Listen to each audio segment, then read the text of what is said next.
Iniwan ko lang na bukas tong kwarto. Ngayon, andito na yung mga anak mo. At sino nagsabing ipasok mo yung mga anak mo dito? Ha? Sino nagsabing ipasok mo yung mga anak mo dito? Saan ka kumuha ng permiso? Saan ka nakakuha ng permit na ipasok mo yung mga anak mo dito? Ilan yan? Ilan yan? Ilan yan? Tatlo? Ha? Aba? Galing mo ah.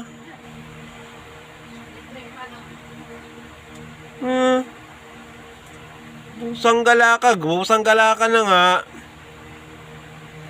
Jesus, di ka naman taga rito.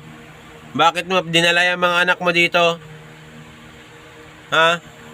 Ano ang ipapakain ko sa mga anak mo? May dalawa na akong anak. Tapos sinagdagan mo pa ng dalawa.